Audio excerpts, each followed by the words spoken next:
Also, hey, Musty. Thanks also again for the wait. More voiceover camps. All companions, talking only to herself in the mirror from time to time. Once at Samhain, she was to host a grand banquet, and her mirrored self was to help. But the two could not appear together before the guests, or the reflection would perish. The reflection had no choice but to obey the dragon's will. She went and fetched the wakeman for the banquet. The wakeman rejected their invitation and told the reflection to desert. Still, the reflection returned to the lair on her own, only to find the banquet had already begun. The reflection hurried to hide in darkness beyond the bonfire. As the banquet went on, the guests somehow began to vanish, one by one. And the red dragon found and dragged her mirrored self out of the darkness, forcing the reflection to dance with her. The two kept dancing, so relentlessly that the reflection could not feel her toes. She asked for a little rest, but the red dragon was never satisfied. I'm sure they were just dancing. But yeah, hey. Just look up at unreasonable time. I, sleep with an overvalued. Didn't know that it... Yeah, I guess it's... I'm not sure if it's in any other side story. It is not that much, but honestly it is nice. It is nice. Thank God this is not Limbus. To be fair, as much as we can dunk on Limbus, actually the voice acting and having every main story voice acted is actually so good. Like, hey, that some parts are good, but now if they only could make content like this. Here, Lashini, the book you wanted, the sequel to the Steam Knights Adventures. They made a sequel? What happened to my Steam Knights? Why, you ask? I need a reason to do something for my beloved sister. But do you really need to read it? Do you really need to read a book you have no interest in at all, but feel pressured by others our age to read? I should maybe turn up the audio. Audio mixing. But yeah, I love when I'm getting poor pressured. I'm getting poor pressured, guys, peer pressured into just reading books. This is me streaming Archives, basically.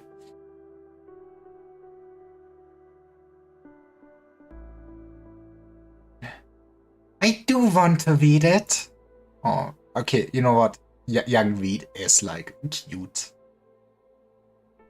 Didn't you tell father you didn't want anyone asking you why a Victorian wouldn't enjoy stories about the Steam Knights?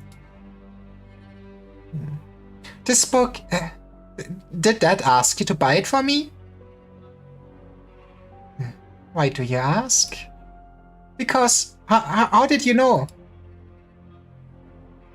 You're backing away from me, Nashini. I don't want you to be scared of me like everyone else. We are sisters and we love each other. Looks at all the UV art online, I guess. No, If me knowing what you told father is so scary, how about we dance together to calm you down? A dance? Really? Why not? With those words, Aplana gracefully extends her hand towards her sister. But in Nashini's memories, even when her parents put on their favorite music, even when father shook his head to the melody, even when mother tapped her fingers to the beat, her sister would only sit perfectly still while bearing an icy smile. That is psychopath behavior, sorry to tell you. She had never moved her body to any tune, not even once. Once you can keep up with me, you'll no longer have to worry about any book request, or even friends our age. An open night novel falls to the ground, and a pleasant new book smell is now drowned by muddy water. No, the book! She was still young then. She never imagined that achieving her desires could feel so heavy and bitter. She only remembers stumbling, turning away, ignoring what was reaching out to her. A soft and cold hand.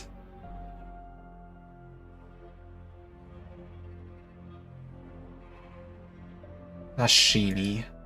The crowd is gone. You need no longer hide your identity. Do you still think of them as alive, even now? I mean...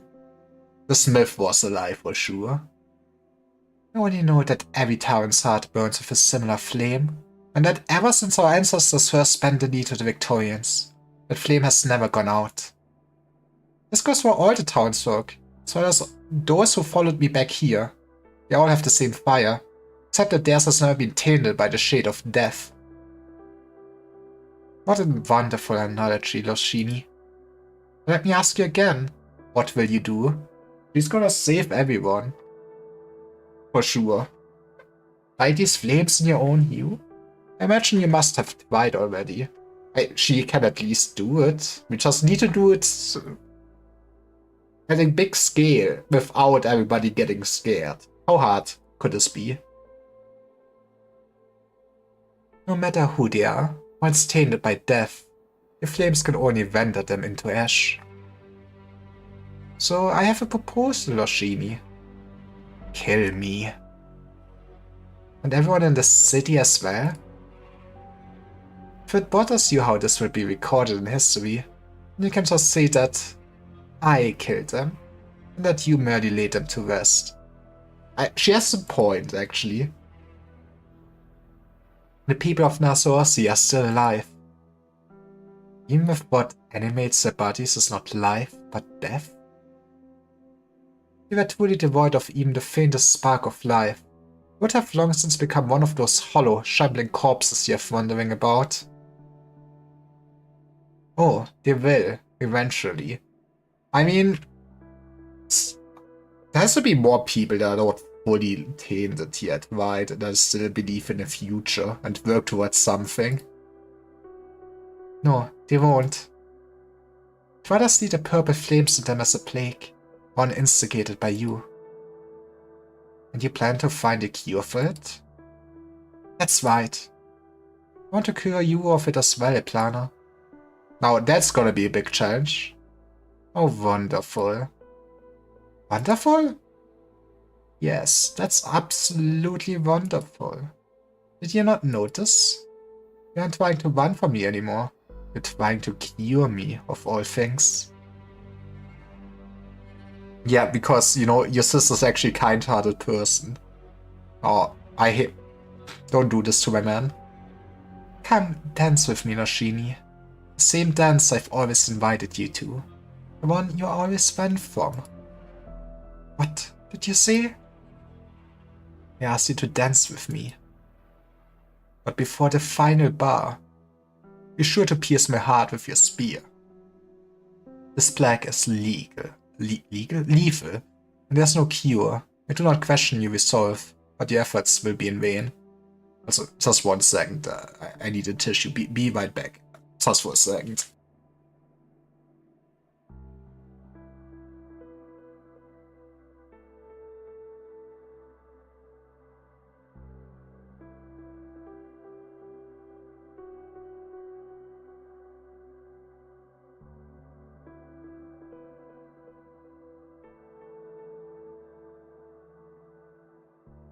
Okay, I'm back. Sorry, imagine it being like 30 degrees and then you have slight cold because fucking temperature differences, I guess. You've run from your fate long enough. From Nasoorsi's fate, and ours too. It is not yet Samhain, but the boundary between life and death is more ambiguous than it has been in all of Terran history. Do you truly wish for Tara to become a kingdom of death? Right? You know, if you think what you're doing is wrong, you could stop. Oshini subconsciously turns her head away. The fierce purple flames still rage in the skeleton they hear would track all the way here. Cullen, and are taken over by purple flames, briefly stands up before sinking back down into kneel. No, I'm gonna be so upset if I see his walking corpse. She cannot bear another look at him, so she turns her gaze back to her sister's eyes, and the hand she's been offered for so many years.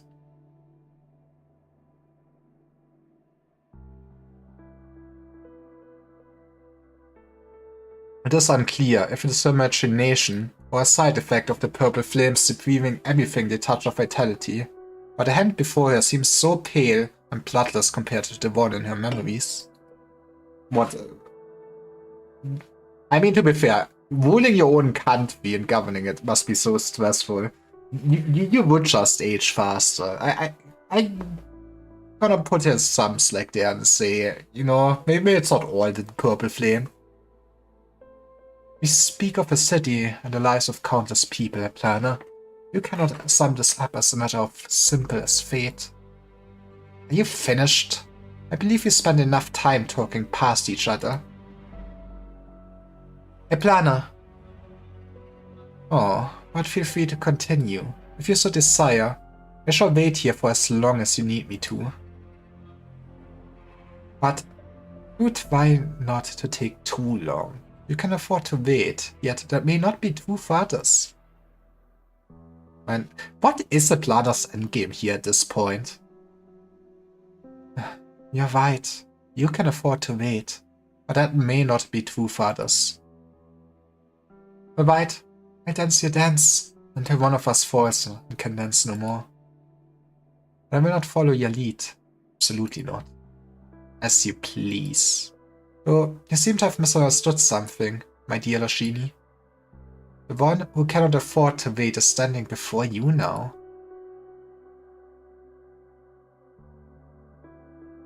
Cannot afford to wait? Lashini scrutinizes her sister's face as she suddenly realizes something entirely unrelated to their conversation. Her left hand is indeed pale, and it's not just her imagination. I guess she also gets eaten up by her own flames, huh? Purple flames seem to weave together into an omnipresent cloak, giving Planner her beautiful yet terrifying appearance. Yet they also fail to conceal the malady, seems to consume her beneath her pale white skin. Turns out, being a necromancer has its bad side effects. You cannot just keep running your country on nationalism. She shouldn't be like this. She was never like this before.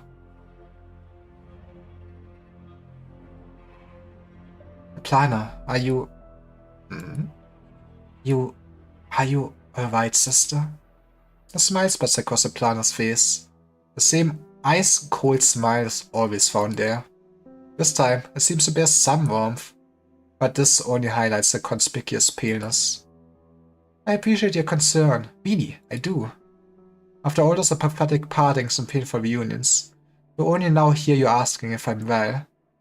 It has truly been so long. Incidentally, I really do want to dance with you. Aw, so you're just good old childhood days. I will, once I find a way to heal you. Very well. I shall await you here. I mean, you know, I don't feel like this is made out of metal, but the dragon statue is still very metal.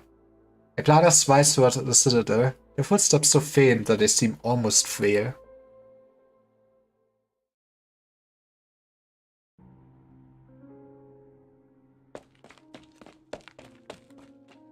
You... Who? Red Dragon! Nemos! There was no one at the gates when I got back, but something must have happened. What's going on in the square? Death. Red Dragon, what's that? Machine is holding a small box in her arms. The dim night lights seem to make it harder than usual to see. I couldn't save Kulan. This was the only way for him to rest in peace, so he'd no longer have to suffer from the flames in the square.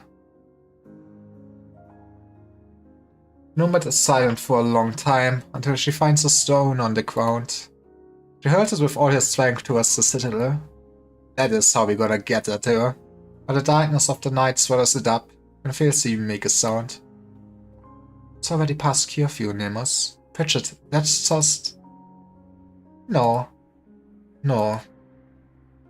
Nemus reaches out to the button box, as if trying to brush non-existent dust off the lid. To be fair, how scary can the frog really be? He suddenly recalls being rejected by whole people a few days ago. Oof. And the superfluous words she heard then. The Wakemen do not stand with the living, nor do we require their reverence. Until, of course, they are dead. That is the tradition Dublin should be honoring. Still, I'm grateful you were at least willing to give me this whistle. I'll be going now. Wait, Nemus? You knew well that some higher approaches and the Wakemen would be lacking sacred instruments. Yet you still came. Did Aplinas force you? No, I came here of my own... Nemus, you haven't changed one bit. You wait. Mediate and reconcile. You're also like this in Nasorsi. You also serve the Red Dragon like this. I just don't want to see a situation that could be improved deteriorate any further. Or people who could have cooperated fighting each other. Conflict is inevitable. We'll only ever sink deeper into the mire. The city has tainted you with its darkness, Nemus. I guess quite literally, huh? So, the leader, the Red Dragon, the planner, will never give Nasorsi true life? Is that right, Lashini? She said she couldn't. She actually doesn't like to lie. Was there other circumstances? She's the leader of Tower, the one and only Red Dragon. What could possibly be tying her hands? What's wrong, Nemus? You seem different. I get it. I finally get it, Your Highness Lashini. It seems that a fire can infect the living. Nemus? The people I once depended on turned out to be a swarm of selfish parasites. The leader I once believed in turned out to be an evil dragon who doesn't care if anyone else lives or dies. Oh. Let's give it. You know. The people I once put my life on the line to protect came the reason my closest friend died. Can't even imagine what they would have done to him if that wicked dragon hadn't lit him up with the flames. Couldn't was weiter ask what we would do when Samhain is over. What should I do? We can spread the old traditions or something and then go like, what if we work towards life? Other than revenge, there's nothing left for me either. Oh boy, there she goes. As she utters these words, Rashini sees the flame ignite within the final Nasorus and left untainted by the purple fire. Your Highness, will you regard me the same as the rest of the residents? A servant of Iplana. No, this deadly disease has ultimately infected even the last person in the city. If so, Your Highness, then I swear to you that I will aid you in this dance that's been forced on you. Until the very end. Until the wicked dragon falls.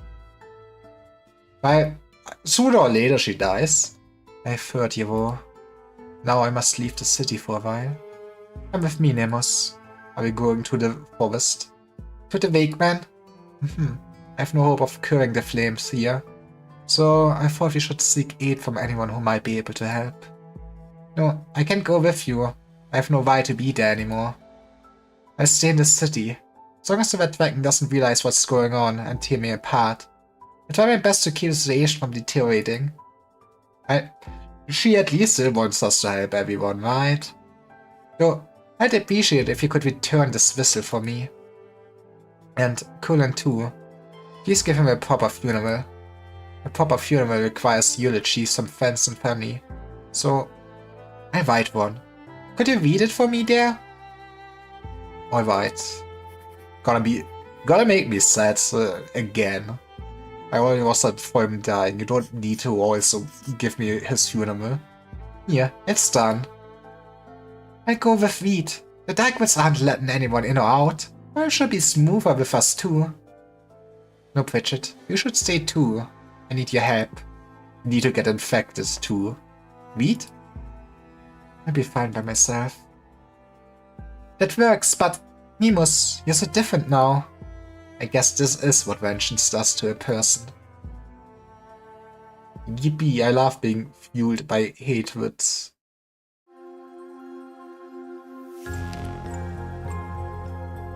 Well, let's go to the Wake Man and get awoken. We will be the Woke. Was it another twig of the shadows? This isn't the right way, I'm going in circles. I can see the sky. How long has it been? How far do I still have to go? I'm in the dark woods, at least. The mist and noise Purchase was talking about didn't keep me out. Twiggy Fey, shadows pointing the wrong way. All beasts that whip you with branches. That's all more or less the same as when I was bringing Morven and the others back. The trees are too small. My face stopped working long ago. The trees are too tall and the leaves too thick. They block out the sky, making the life here different from outside. I mean, it does still kinda look like a comfy forest. Also from what the stages look like, if I remember right. Okay, this is not a comfy forest, I take it back. This is the right path. I'm at the heart of the dark woods now. The scenery seems different from before. Where did the red and gold of autumn go? Why does it look like this? Sorry, Death got to it first. The black mist? The red mist? So the woods are rejecting me after all. Oshini grips her weapon tightly. Nemus was right, and Dublin never returned after leaving the city. They were most likely swallowed by the mist. While it shows no sign of aggression, it simply lingers. Does it reject me? No, that's closer to indifference. Disappointment? Why? There's no answer, except the rustling of leaves. Sheeny shakes her head and cautiously goes around the mist, choosing a path that looks like it has a light at the end. The mist remains indifferent to her passage. No, sometimes indifference is just good enough. The fate and delight in leading her astray are nowhere to be seen. Well, at least it means he's making it. Not a dead end. Or maybe not. No time to waste here. I'm sorry. I have to burn a way through. You're overthinking it. Who's there? Ah, it's time for Mr. Ghostman again. He does appear when it's most convenient. Thank you, Mr. Writer. Take a guess. How could it be? You're that gentleman from the city. I wanted to ask you something, but you... Indeed, hardly the most admissible of partings. Instead, I've been following and watching you for a while now. Considered my way of reflecting on myself. I admit, you're not quite what I thought. But this is no time for small talk. Do not burn the trees. It should be enough to illuminate them with your fire. See for yourself what they really are. They are people. What they really are? Leaves are razor sharp. Brambles are hard. Branches of a metallic clean. What is this? That's not important. What's important is that your fire can burn through it. Now follow me. They made the first fireproof forest. Hurry, before the blackness changes its mind. We can talk later, but if that thing is in a bad mood, there won't be anything left to bury when it's done with you. What the hell is the black mist? Is this just made up by the story? Are there just monsters in the forest? Are there just creatures, or is it just an entity there that swallows actually people up? Isn't that a dead end? Why do you put so much faith in what you see? Just listen and move.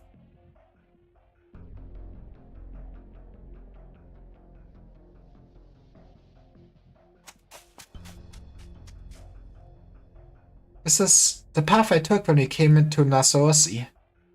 This is where those trails lead? If you don't mind me asking, are you and the forest fae? Don't be ridiculous. I have nothing to do with them. The woods, though, Centuries have passed, but it's hardly changed at all, other than the black mist. That is one Quinn. Wounds the few, really. We'll be out of the dark woods soon. Now, could you... This is really... What's happening? Look behind you. Look at all of Dublin dared to eat you. Wheat! Wheat, we're here! Are they actually real? Savages appear on the well-lit edge of the woods.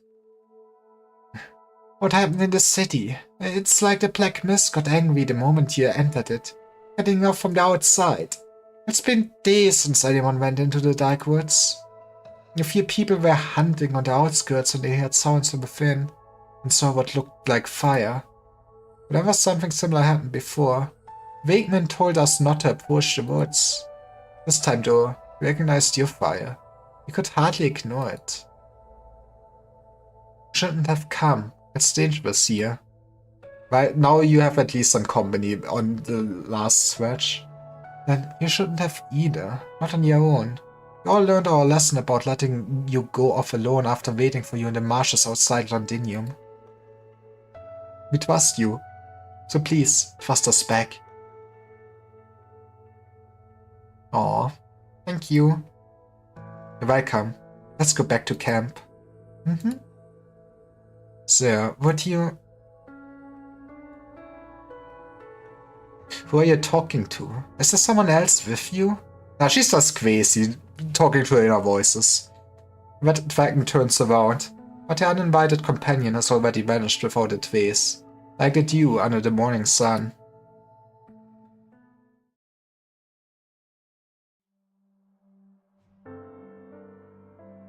Thank you for providing refuge for these people.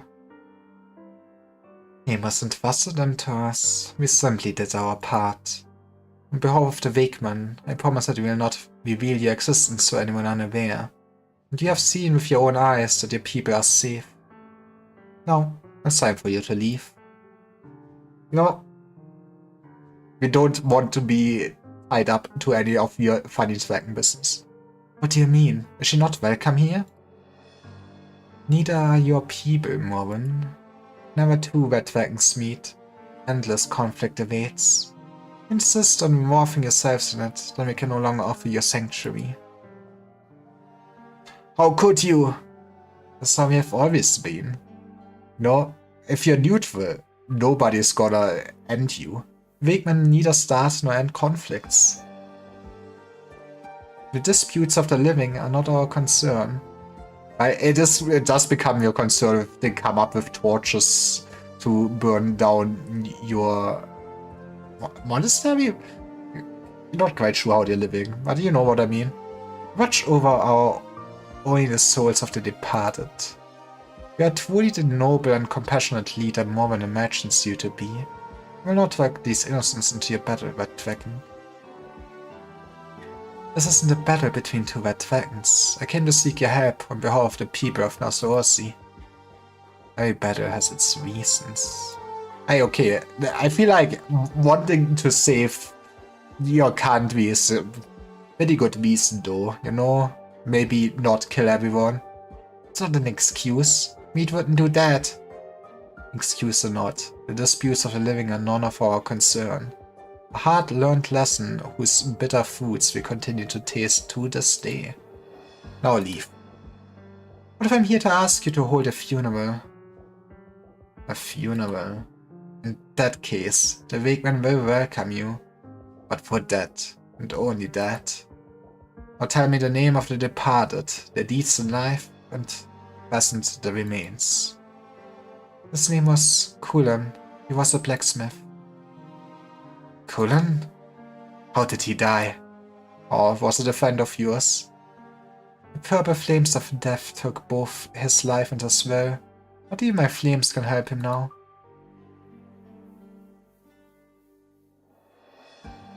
And why is it only a single denizen of Nassau who has come to us to request a funeral since the city became independent? So, So it transpires that the first or so isn't to be mourned since the end of the war was not taken by war at all. Just the after effects. Good old hysteria? I guess I could call it kinda hysteria. So I weave the straw into a ring like this. Yes, then adorn it with these flowers, and the wreath is complete. I remember when the farmers put a wreath on your head, praying for a good harvest next year. Feels like old times. I miss that. You're not happy here. But I enjoyed myself, but others might find it stifling. Life of a Wegman is almost like a self-punishment, after all. What's the word for it again? Sadism? Do you need anything else than a roof over your head and some food? No alcohol, no overeating, no fancy foods. Even laugh too loud. You wake up before sunrise and sleep after midnight. And everything in between is some vigil, rather. Man. Okay, they should at least get some sleep. I guess in the winter they'd probably still get decent sleep, right? But man, in the summer this sounds like pain. At least they don't expect the same from us. And there's no avoiding them when we have to help out on the farms and stuff. I've practically forgotten how to laugh. Owen's the only one who goes out of her way to talk to them. He's learning something new every day.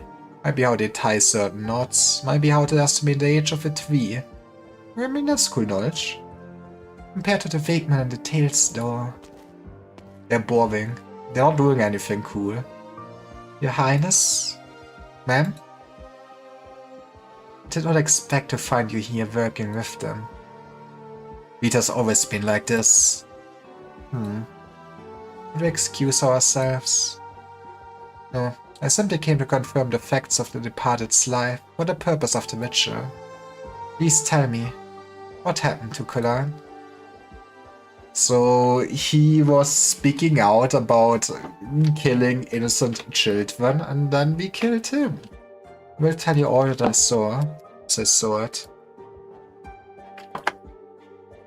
Hope it makes you feel something. Man, that's such a petty sentence to say. In such a gameplay that does not exist.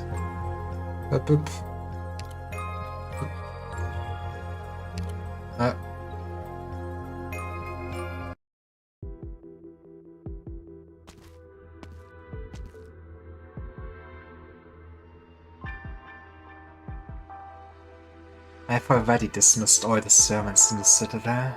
These footsteps, then. Huh. But I thought they all died. Your Highness. It's you. You need something? I'm going to ask how I returned. I would be interested. No, I won't. You came back. That's all that matters, my loyal servant. Besides, I have a fairly good idea of what sort of guest you can bring me. Has the curfew started? Just now. Then you could say that my orders have been followed. Failure. Failure? Nassorsi is here. I'm here. What failure? Escape. The deadline is Samhain. Interesting. Surely the Black Mist remembers this. Even if it's hardly known for being a good listener. Unsurprising. Disappointing. Unacceptable. Am I meant to understand something from these few words? Or perhaps you too prefer the directness of arts and instruction to the imposition of language. No sooner do the words leave Aplana's lips than Cleveland crunches fast forth from the dark mist, reaching for her throat. What the fuck is the dark mist? At some point I realized it, right? At the same time, her spear penetrates the thick mist. Purple fire is faintly visible from within. She could burn it away to nothingness with a thought.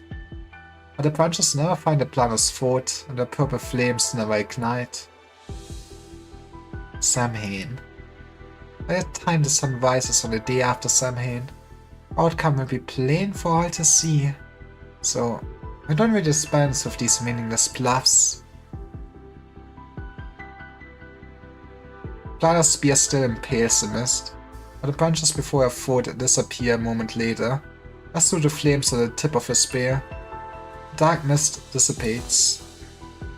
Your Highness. You're still here. But you need something else? This is about Dublin. There are only the two of us here. I will permit you to speak that word again, my most loyal servant. Thank you, but there's no need. Spectres are but spectres, even if they helped found a nation. There's no place for ghosts in the history books. I worry about my colleagues who stayed behind that day, as I did. Where are they? Could they mean you harm? You know, if I get banished into the forest, I might want some revenge. No need to worry. Even if they're there, there's no reason for you to risk staying here. I saw a scene of chaos on my way back. It was bedlam. People were fighting over the tiniest things. Sometimes nothing at all, while others seemed to be stuck where they stood, like statues. Just like the spectres who fought the Victorians with us. Man, will they fade into darkness too? This is Nasorsi, Red Dragon's lair, the capital of Tara. Anything that happens here will have repercussions across the nation.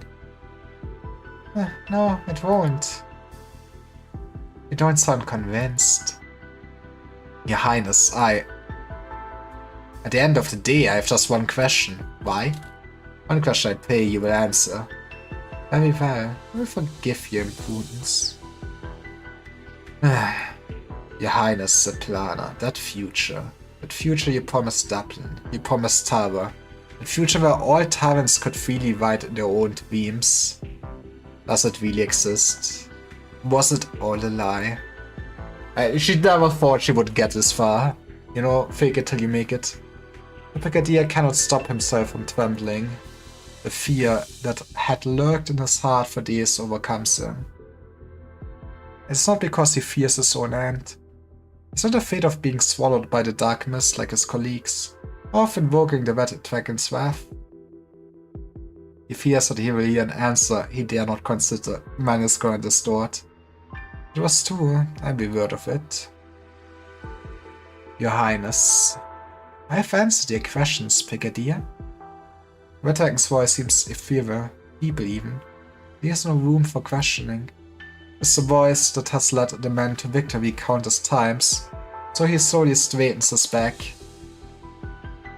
Then I trust you. Perhaps you simply have no other choice. Often have you chosen a path that seemed baffling, impossible even, but it always ends up leading us closer to our dream. Of that, I have no doubt. Such deep trust is indeed worthy of my gratitude. However, I do not require you to maintain order within Nasorsi. You managed to return from the Darkwoods, and you should return there now. Until Samhain has passed. Until Samhain has passed. Or I stepped into the Darkwoods one morn, calling to the mists of war. Your Highness. She lost her mind. Do you hear the sun coming from beyond the woods? Hardly a day has passed since you left. Ein word, Loshini. We got this. Vida is gonna save the city. How hard could it be? Is that what's been happening in the city? Meet your sister. What is she planning? I don't know. Someone once told me that her plans would only ever be beneficial to Tara. Now though, I can't trust neither her nor the one who made that promise. I mean, she just has the problem of moving on, right? Which, hey, I guess Vida's directly doing kinda with the funeral, right? We actually laid that to rest. We do not spare vengeance, and instead we just move on with our lives. You're still not going to help her, weak woman. You came for a funeral, and we only accept her for that. I've learned of the deeds of the departed. Bring the knots and dwarfs and come outside. The funeral is about to begin. People set aside their differences and stand up in silence.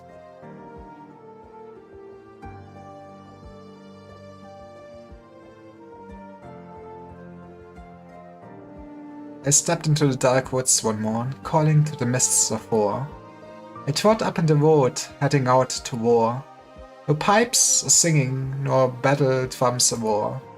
Only the bells behind me, through dew and fog their wings to soar. Wakemen sing softly, each attending to their own duty. I see alcohol here, right?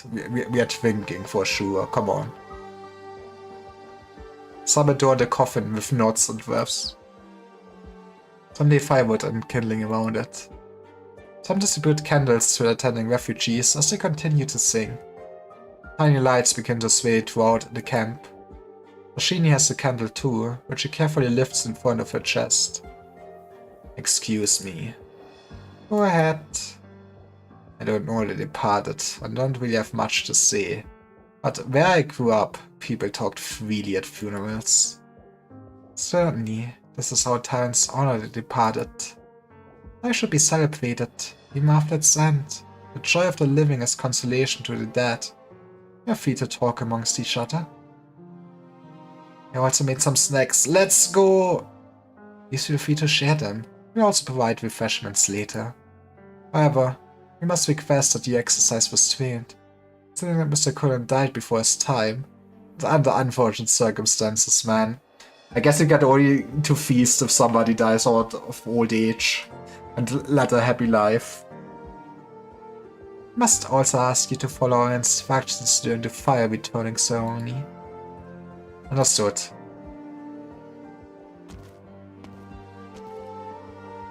Is this how your folks hold funerals, Mom? We didn't have all these rites and ceremonies. All we did was dig a hole, put Buddy in, put some flowers in, throw dirt again over it. That easy. All we did was keep watch through the night. No clue what this fire returning thing is either. Guess we just follow their instructions. Have you ever been part of a ceremony like this, Reed? I see. What does V see?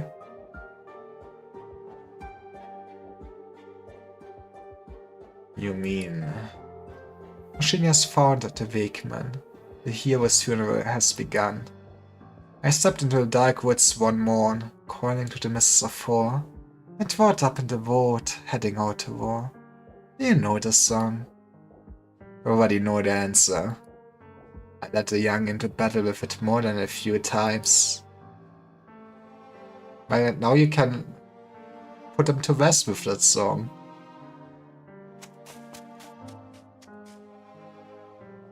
Who is it? Who is singing? Why is it that I still hear that song here at the side of the old capital, even after escaping the dark woods? Man, how many did actually survive? I'm still stuck in the woods. No, the sound is coming from the furnace at the center of the ruins. Such a beautiful tune. No pipes are singing, nor battle drums a war. Only the bells behind me, through dew and fog their wings to soar. I should go back. Now I see what I truly want. Besides, do I really deserve to escape Nasorsi? It's fine, you'll be cured. We will make a good government.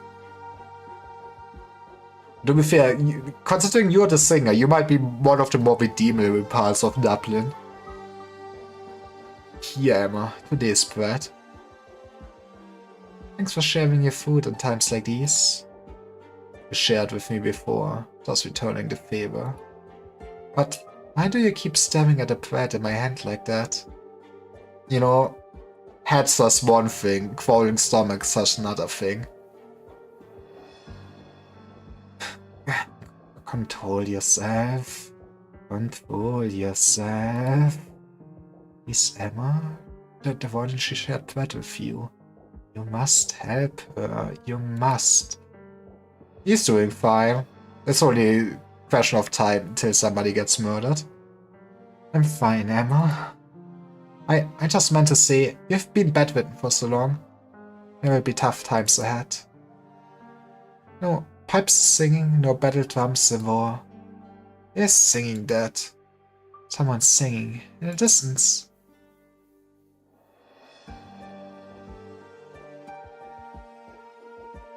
guess it just have baller acoustic, huh? Hands of the departed. Please present your eulogy before the fire returning ceremony begins. Read? I have a eulogy here, written by Namos. May I read it? Of course. Go ahead. Dear Cullen. A letter? Cullen, perhaps it won't be long before I join you. Oh, we're not gonna get to hear it. You're not gonna make me depressed. Okay, now we get to hear it, right? Cullen, perhaps it won't be long before I join you, or I become a slave of the purple flame, or I turn to ash. Perhaps there won't be anyone to free me from an afterlife of eternal torment. I've never forgotten what you said to me. You said you wanted to be a hero. You know, he kinda died a hero's death. Did he change anything? Not really, but he asked me to let you become one.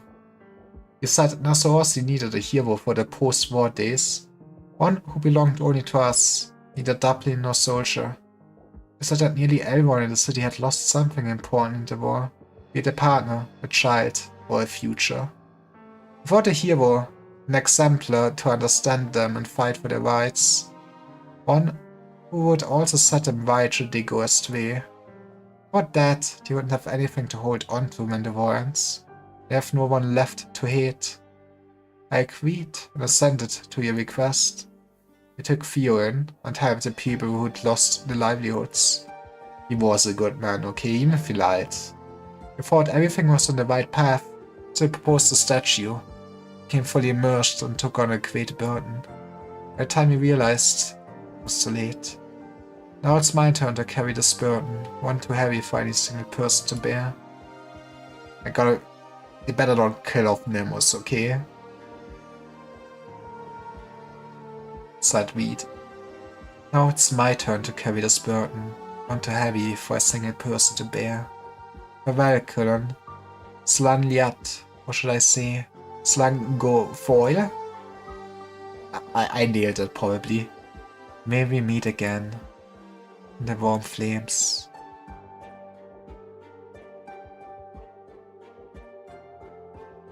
I mean, that's at least a nice fire. As she finishes, a flame is thrown into the kindling surrounding the coffin, igniting the firewood. The crowd gathers around the bonfire, following the instructions of the wakeman. Witness that the departed has found peace in flames, shall no longer wander the mortal realm. Right, we only need to do this with like a few more people in the city, right? Place your candle as close as to the fire as possible, or throw it in directly. Return the fire to the departed. If you have anything to say to the departed, say it aloud to the flame, be it praise or reproach, but the memories that will console the departed at journey's end. Once you have returned the fire, please remain to keep watch over his soul till the fire has gone out. Let us begin. Slan liat, may you find rest, stranger. Deceiver and hero. One bends down and places a candle by the fire. The licking flames swallow it in an instant, almost burning her hand.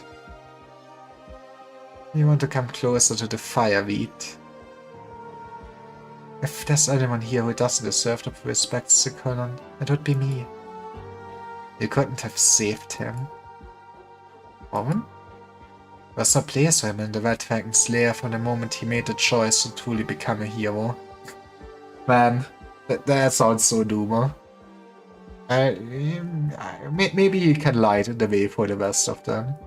Right, little Lee. Thanks for lighting up the night. We should return the fire to him. Ashes to ashes, dust to dust. Let the dead rest with our memories as life goes on. Turn the fire. Let the dead rest with our memories as life goes on. That's what I should have been doing all this time.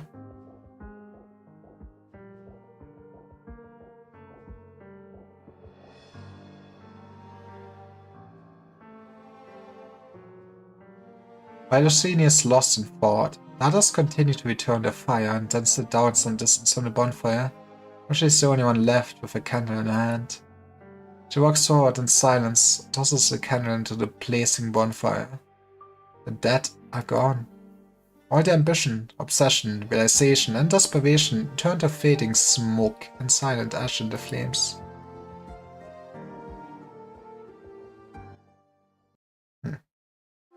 I mean, I kinda assume she kinda learns how to deal with moving on thanks to the funeral, right?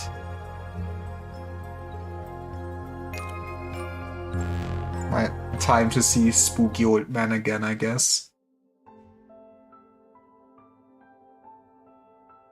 See, you won't go to the city, even to perform a fire returning ceremony. What you've described is highly unusual. You cannot simply take your word that the residents are no longer among the living. Besides, the fire returning ceremony is just that, a ceremony. I don't expect it to be anything more than that. Very well then, we will return, Wake Woman. Thank you for your help. I intend to go back to Nasorsi, even without us. Woman and others have settled in well. They've done what Nemus entrusted to me, so my work here is done. Take care, Your Highness. I will. The Red Dragon sets out in the direction from whence she came. Everything that happened yesterday seems but a distant shadow now. But also a tiny spark of flame. It turned the fire. Have you made up your mind to go to your death? A stranger? You know, at some point he could at least tell his name to you. Good timing, sir. Maybe talk, if you will help me. Did your Red Dragon history lessons ever teach you about a poor wretch by the name of Laprikach? That is the name. Excuse me? Same reaction when I saw that name. I take that as a no. After returning to the palace for the first time in years, he never even had the chance to see his brother before the guards took him away and plunged the sword to his chest. I know the story. Then why are you so eager to follow in his footsteps and have history remember you as a fool? I mean, rather be known as a fool than a tyrant and murderer, I guess. Eve, you've seen your sister, and you're still alive.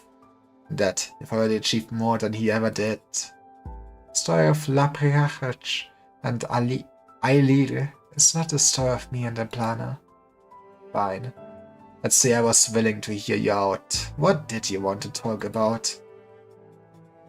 The city's fire returning ceremony. Just want to find someone to help with the preparations. You seem to know a lot about the history and tales of Tara. I was thinking you might be able to help. History? Tales? You know, this is just where I lived, okay? We can talk on the way. Come. Well, it's not the way to the dark woods. Just follow me. It worked out for you in the woods, didn't it?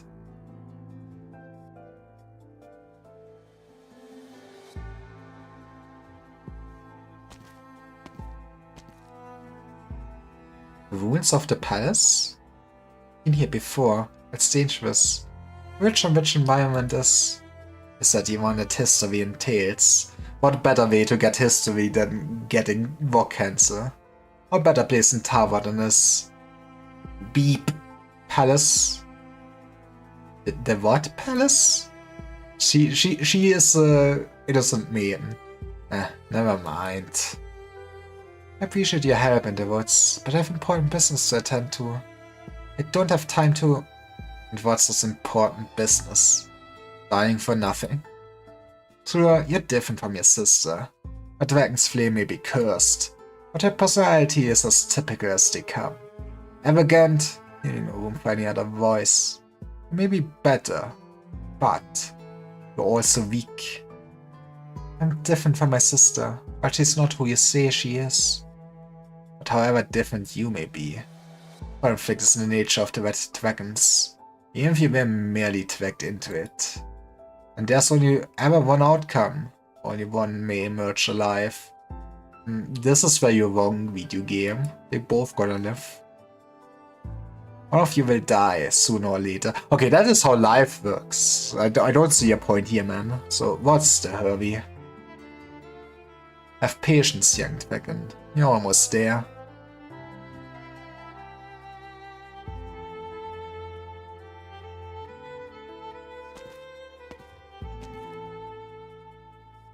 We come here for this altar.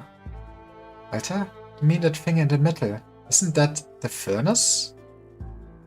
The furnace which used to gather the weapons of every Tavern soldier overturned the fate of the dynasty. The furnace in which fallen soldiers will be born. That's what you call it today, isn't it? Far more important than just another altar, to be sure. Actually, wonder how similar this furnace is compared to, like, the furnace the Sarkas have. The people do love just burning the souls away, I guess. But an altar is an altar, even if it's a little bigger than the others. It was based on the ceremonial stone circle used to coronate the King Gale, and the palace was built around it. But then when old Vetvaken died, this is where the fire was returned to them. The fire returned? You saw back at those Woodbrains camp. Gotta give them credit. They managed to remember all that, even centuries later. Fire returning wasn't just about a bonfire back in the day though. We just put this whole palace on fire. By the time of the old hag Mekret, that was enough for the siblings of the heir to the title of King Gale to put their hands into the fire and get a few blisters. Oh, okay, there's no reason to burn your hands. It's interesting that you're supposed to actually put your hands in the fire. It's interesting then that they actually use this to weed out who the real taverns are, or at least try to do that way. Go back even further though, and those siblings would have been burned alive together. Or so they say. There's no hard evidence. Now, we've gone even paler. He flicks his hand, and a speck of purple fire flies from his sleeve, joining the same purple fire in the altar. Flames breathe quietly, like an infant in its mother's embrace. Your flame is purple too? No, wait, you're a Draco. Could you be awfully slow, aren't you? It's too late to run. Put your hand in. What? You want Nasorosi to return its fire, didn't you? Put your hand in. What's the worst that could happen? Vetvaken falls silent and stretches out a hand to touch the flame in the furnace. As expected, it is not warm. To your surprise, it does not feel cold either. Now, I brought you here to see something. The tragedy of Tava, the ill repute of the Vetvakens. It is simply the cruel cycle of fate itself again and again. Like your sister, I was an aberration that birthed the flames of death. It's not my intention to respect the dead. How could I even if I wanted to? I wanted to show you the fate of those who die up in this land. We all go to flame.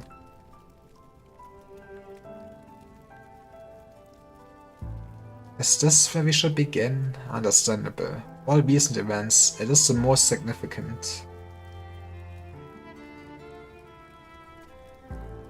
Your sister was right. Those who have touched the flames of death are beyond help. Yet, the fire should not have spread so readily.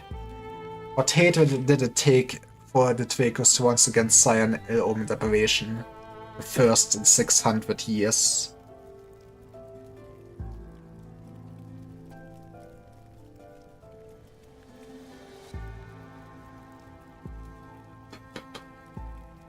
Ah, and him. If you ask me, he slept in far too late. Could hardly drag himself out of bed by sunset. Of course, he became the sacrifice. I guess it took him long to realize, but man, at least he did. If you should not speak of the dead so lightly, do not justify it as a sacrifice. You can only say that because you've seen too little. Those feelings will pass soon enough once you're used to it. See, here comes another sacrifice. Who is the next sacrifice?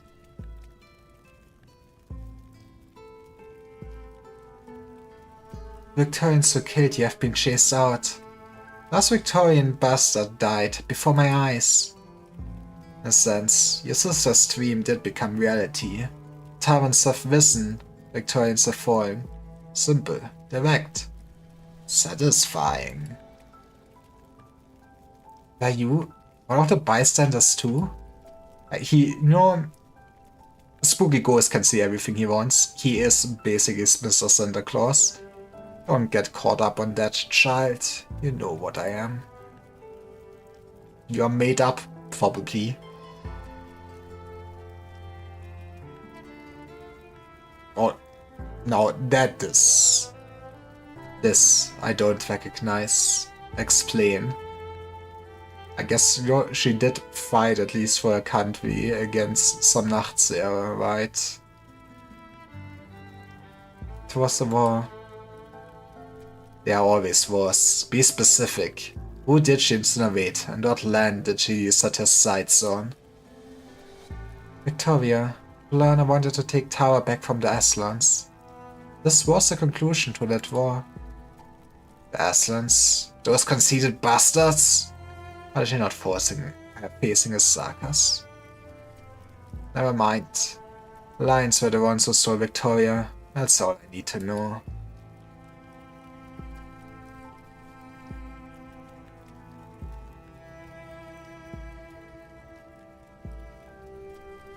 I don't need you to tell me what this is, so that I can tell the expression beneath the mask.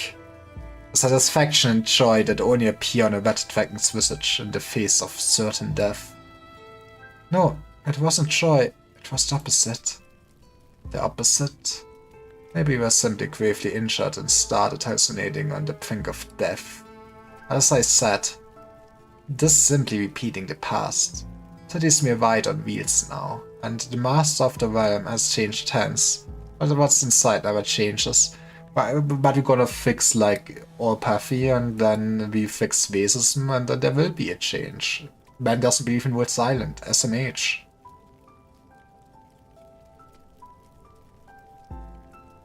What is this, your home? Where did you learn to point your blades at each other? Who's this man? Earl of Warwick, our foster father. The planner said he helped Tyrants see hope. Hope they could see but never reach. And all he ever did was drive thirsty travelers mad with mirages. In his hand, he held a delicate thread. On one end were the Tyrants who had rediscovered their name, on the other lay the oppressors who had trodden up at them for so long. That thread was my sister and I. Looking back, perhaps he was the first to be afflicted by the purple flame. He did get burned for sure.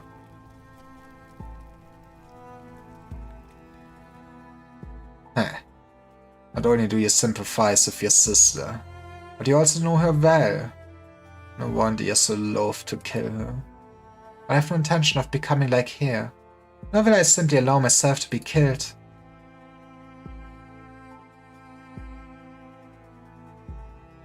These events, this history had me recall. What are you trying to tell me? But the history of Tava is nothing but a continuous accumulation and recombination of ruins of the past. Yeah, but, you know, at some point people can improve and find a better future. What you have seen, I have too. Nothing new can be found within. What I see are not ruins, but the source of the flames. The flames in Asaorsi are indeed my sister's fire. But they are also the great sorrow behind the bloodshed, left with nowhere to go. It was the war. No, the pain, the oppression, things taken from them, which began long before the war. That's what lit the fire in their hearts. My sisters shaped the sorrow into hatred, which scorched the fields of Tava and drove out the Victorians. However, without vengeance to cloak the sorrow, that same fire has come back to burn them, burning away everything they have, until they are nothing but a walking dead. That's a TV show. Can't believe it's canon to Tava SMH. A fine summary, child. But do you really think that returning the fire would solve all the city's problems? It's a start. It's the only path before me.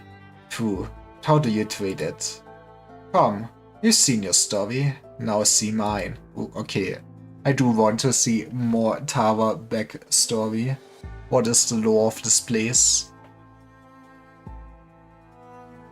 Don't cry now, it's just the Cloud Beast. But I raised Quakeclaw from when she was a baby. You see, your fire is different, deity. You do not heal the living, but instead bring the dead back to life. You don't come back. It's just an empty shell.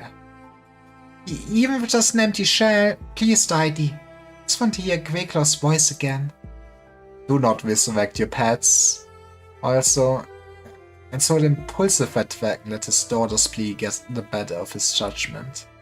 After a few months, strange things began to happen. Not just to the Cloud Beast, but to all the beasts of the pasture. Certain beasts no longer ate grass, sister beasts no longer gave milk.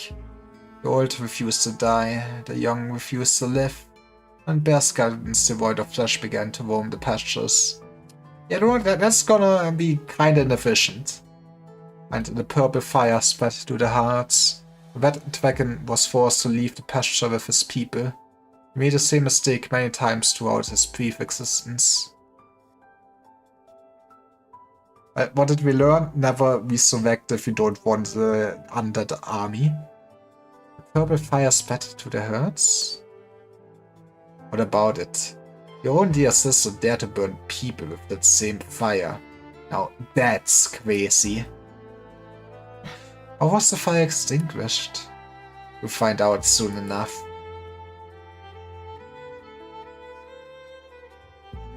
By ritual sacrifice. This is the Citadel Nasorsi. That same corridor? No, but the mistake is understandable. Simply took a large step back in time. That's how the palace you currently stand in looked 600 years ago. It's incredible how so many centuries hence managed to perfectly recreate it in this Nasorsi of yours.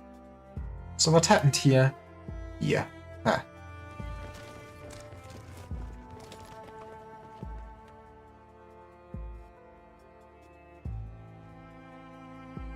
Lapriakach, the fool, had made too many mistakes, the likes of which you have already seen. He grew weak, he felt his end coming. On the eve of Samhain, interesting that it was also on Samhain, came to see the brother he had not seen for 20 years, bearing the finest gifts a nomadic life would allow. He even convinced the druids of the city, who oversaw the festival ceremonies, to take him to his brother. Touched by his family love, they led him into the city. They failed to realize when his guide stood, voice and demeanor changed, but until it was too late. He was taken to this very corridor and sacrificed, I guess. Adopted Ali, who gave the order to assassinate his brother, was on that balcony on the other side of the door. My eyes were wide open until the very end. By now I saw his fire through the gaps. Where did it all go wrong? Was he angry that the priest continued to treat me as royalty? Did he consider me leaving without a word 20 years earlier betrayal? Or was it someone else who wanted me dead, and he simply had no choice? I'll never know. Within this brief, swift act of violence, there's only one thing that I had long known, but I had never doubted. A red dragon never forgives. Well, maybe it's time to improve your family. The hatred of the dragons is even longer than the history of Tara.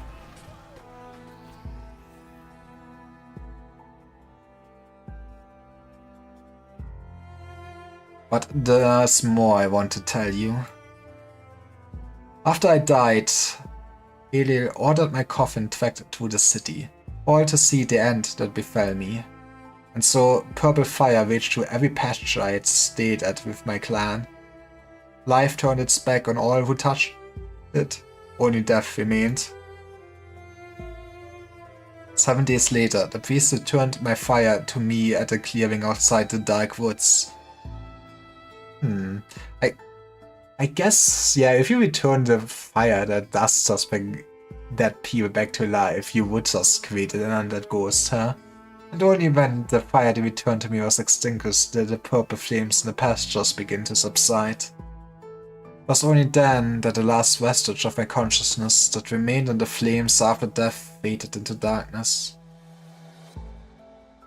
All living things that touched the flames, people or beasts, were turned to ash. Your sister spoke true.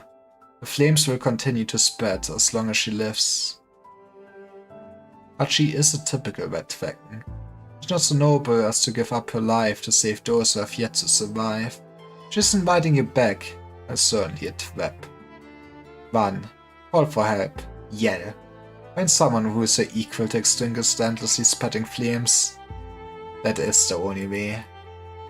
But what if she has already decided I'm the only one worthy to dance with her?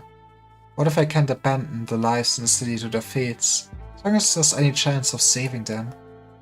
So I return the fire to someone who's still alive? Yes. And what if that doesn't work? Well, then she's fucked. Regardless, I'm going back, no matter what. Surprised Pikachu face. Silence, and then Lashini hears a sigh.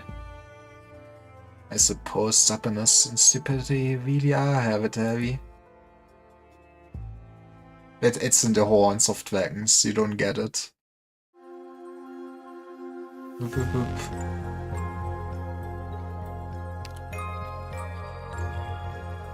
Now, they're having just a nice reunion, or we first gonna go to the Wegman and be like, I've learned, and now I will return the flame. This is far enough. We're already at the Wegman camp. Your sister roused me from my slumber.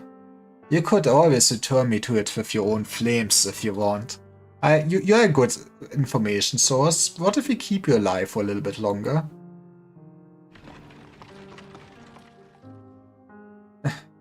Wheat! A golden-haired parrot leaps off the back of a burden beast and rushes toward the Red Dragon. Burden beast is tracking an improvised cart with numerous long wooden boxes stacked up on it. Richard? What are you doing here? Are those coffins? Hi, at least we're starting to move on and putting people to rest. Yeah, coffins. I must have to bring him to the Wegman. Are they still in the wounds? See, is there someone with you? I can smell the same burning stink.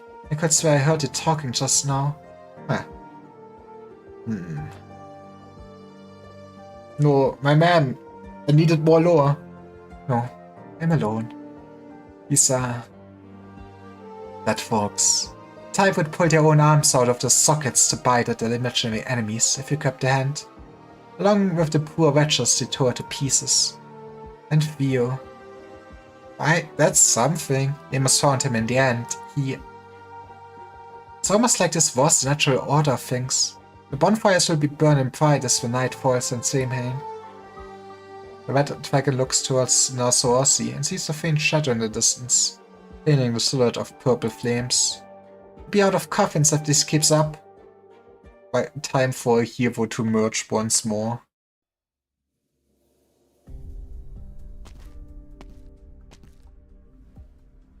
I hope Bridget made it out of the city, and that the mist in their woods is thin enough to her to follow the trail. Blasted, Cullen left a few unused weapons in his house. Don't let anyone see them. And this fuel? Explosives? And Soshini might find a use for them.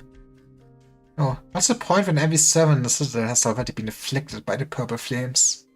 Besides, the greedy Red Dragon has already sent them away. I guess in a sense, sending them away was also mercy, huh? Almost as if she's preparing for a showdown with Her Highness. Or setting a trap? Who's there? Rory? What are you doing here? You're Nemus. Yes, I'm going to Cullen's effects. If this isn't urgent, could I ask you to... Gets lost. Traitor. Have you gone mad? Oh, silly me. Of course you have. We all have. Traitor. Man. Honestly, you would think that if you have the intention of just attacking someone, you out of nowhere, you would have better chances of just surprise attacking them. But I guess then that do not have that much smarts and dexterity. I still can bring myself to kill them, even if they might as well be dead already. There might be enough chance of saving them. I better track this fellow back home, but do without the unwanted attention.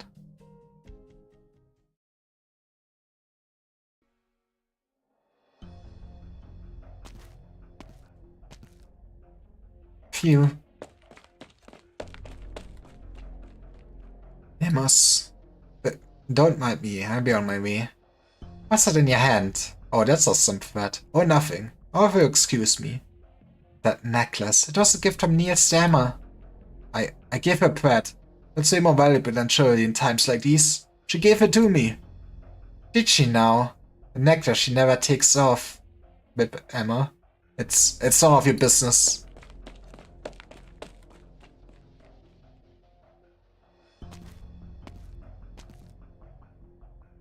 Amos, you're still behind. I thought all the Dubliners left the city. She's not with Dublin, kinda. Don't tell me you're one of those living statues now. Refuse to move or talk? Might be soon. Why did you pick them up? Somehow it begins tonight. Turn to the houses of the missing people. I found plenty of good stuff for the party tonight. They don't need it anymore. Samhain? Party? What Cullen? Well, he was already on his last legs by then, and I didn't really. Let's not talk about that. Look at all these stuffs. It'll be a night to remember. The woman shows Nemus her back, revealing a bottle of curded cis milk, a few long-since sprouted potatoes, and several bare bones. Let's go, those bones will go insane once we get some bone times going. Just wait for me, Nemus. Cullen will have a fantastic Samhain. Only when the woman has already disappeared around the corner does Nemus remember who she is. Villager who once lived on the outskirts of Nassau-Sea. 2 years ago, the Victorians took her father away while investigating Dublin. The autumn harvest had just ended, and she had been preparing to celebrate the Harvest Festival. I wonder if all of this also is partly a metaphor of just basically plagues and stuff like that ravaging a country after a war. Especially, if you did not actually put the death to rest. What Loshini hears about the situation in the city exceeds her widest imagination. I must go back now. Wait for me. I come with once I deliver these folks to the Wegman. You sure about this, Bridget? It's dangerous in the city. If I fail, there may be no survivors. True, but I still gotta go. Why? Because it wasn't like this before. The city folk never had much to spare, but they always had a cup of water for me when I delivered the letters. They didn't see me as one of their own, but didn't walk away with a sneer when I told them nomad legends either. They listened. And they definitely didn't bite, claw, and punch at people like they do these days. Like they're walking that straight from a story. Well, the nomads deliver letters for if the city dies for real. There's a few more. Actually, I wonder how many cities Tava has now at the end of the war. 1? The second shipment of bodies has arrived from Nassau-Sea. Must make the preparations. At this rate, it won't be long until the 3rd, 4th or more. Are we really going to ignore it? As I've told you many times, the Wegmen do not take sides. It's not our decision to make.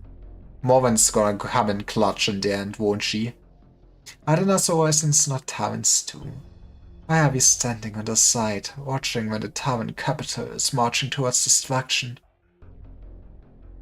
I know you came back with the Red Dragon. You fear she will meet the same fate as Laprihach. But we were the ones to send Laprihach to his doom. You? We are descended from the peace that once officiated the ceremonies of Tava's royal palace.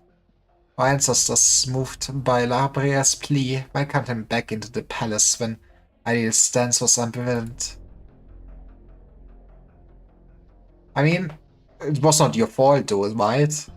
The flames of death that spread into the plains of Tara were only extinguished 7 days after his death. Now its ancestors finally returned his fire to him. They then left the palace of their own accord, going into self-exile on Labricaire's former pastures, so as to never forget the lesson. Thus, the Wegmen were born. Sorry, but wheat isn't Labriage, and history is not a cycle that repeats itself endlessly, sorry, living so. If it were wheat, would have already died in that citadel. Even her retirement of his sister was the one to feed Tava from Victorian rule. Fates are often alike, always differ where it matters most.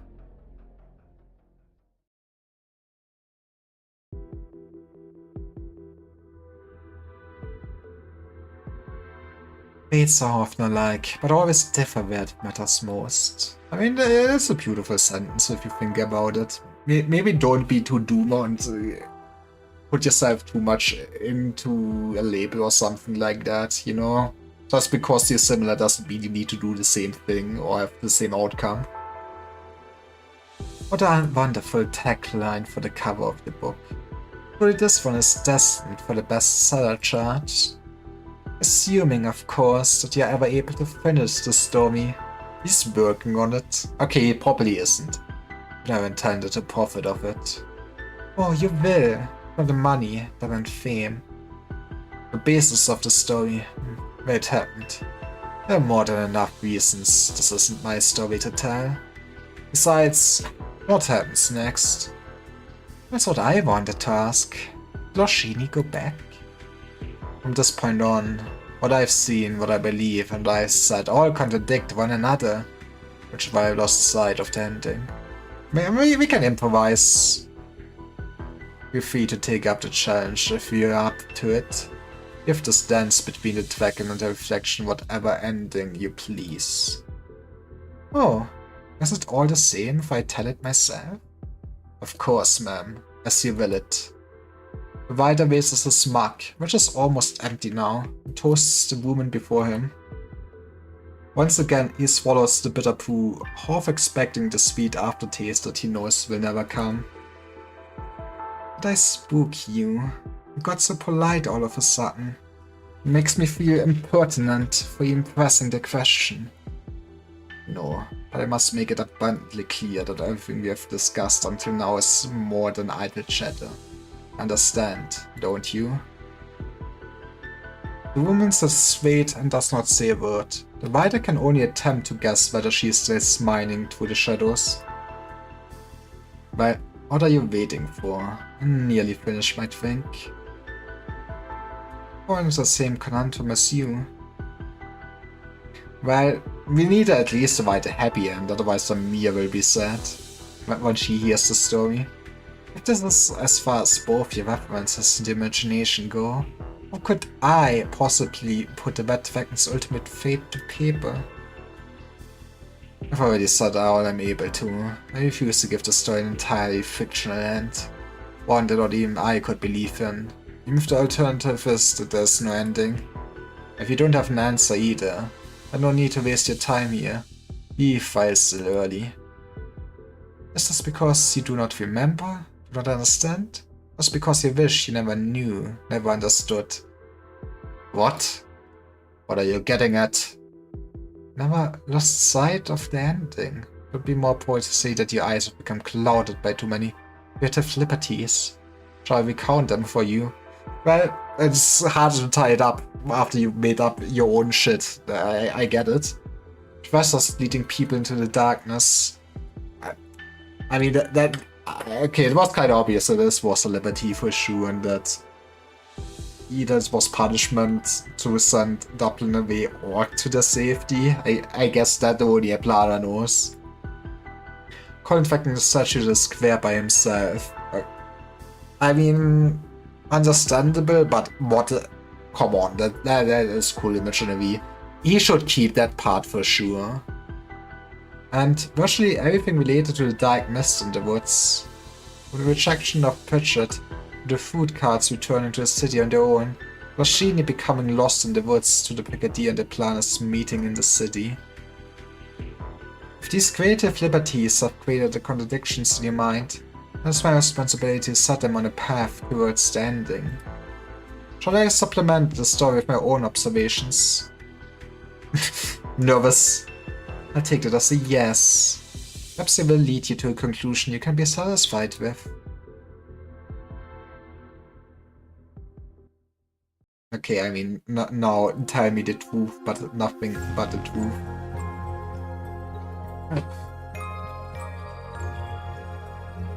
Boop, boop, boop.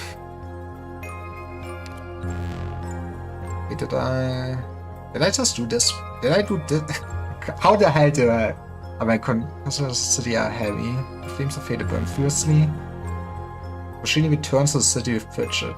I mean, they don't really return, did they? But, okay, you know what? When in doubt, just look how stupid you really are.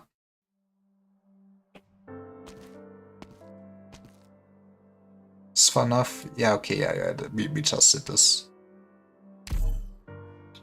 Imagine being smart and having memory. So then we had an interlude. I mean, we're not gonna finish it. I guess probably go for the interlude and then we can finish it off. Probably tomorrow? That's kinda neat then.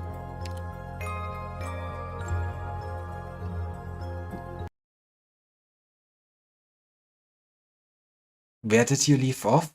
Ah yes, on the eve of Samhain, while the sun still hung in the sky. Samhain, nights bind life with death.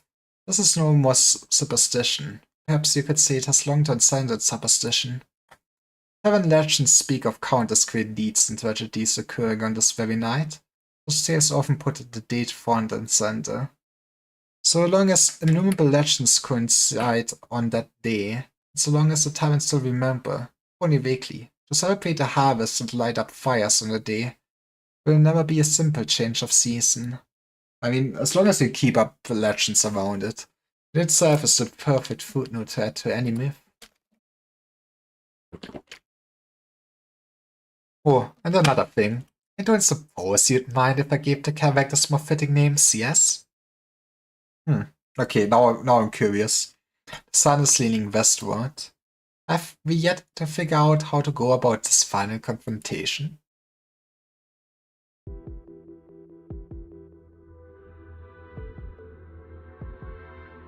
There they are. Cold young dragon. Sheenie, why are you hiding in your room at dinner time again? Warm young dragon. She is kinder, that's for sure. Is that angry? No, but he will be soon. I'll be down soon. What's that on your desk? Nothing. Young red dragon tries to block her sister's line of sight with her body. The effort is in vain. A small paper box sits on her desk, carefully lined with cotton. Inside lies a tiny foul beast, or you tried to cure it. But you will not be able to resurrect it, but this is where Plana goes. Look at this. Already dead, but still harboring a faint lingering warmth. Seems to have broken its leg while alive.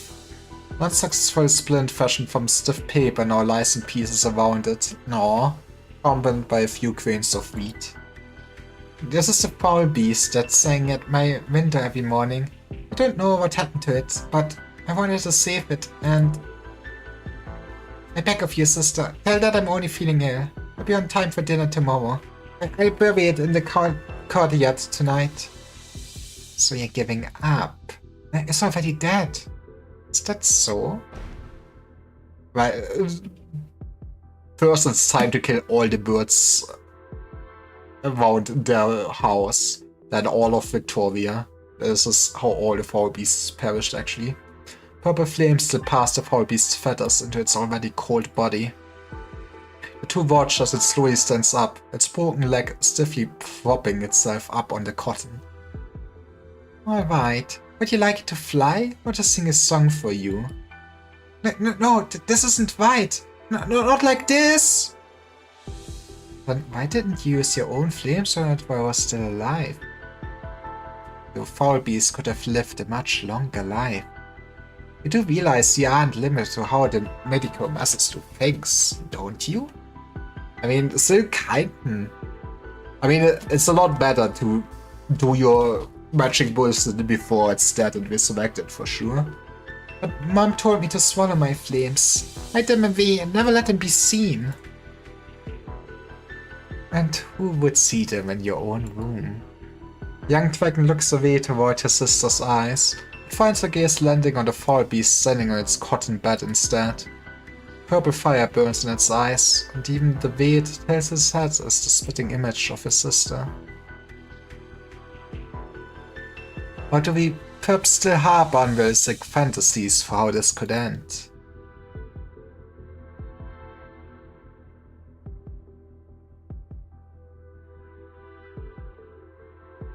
Sister, you're covered in blood. Are you injured? Man. Blana sure has an opinion about herself. Rashini, huh? Most of it isn't mine. The Duke's spine is bled profusely. If we place the bandages, there's the Earl of Warwick. Why does it feel like her spine is low resolution compared to Nekvar's? Yes, work to do. Yes, so he says. And as always, you take him at his word. He even allowed the spy to discuss poetry with you while he works. I've only been keeping mum about our origins. As far as anything related to the Earl's vision, everyone in this manor knows you never say a word more than necessary.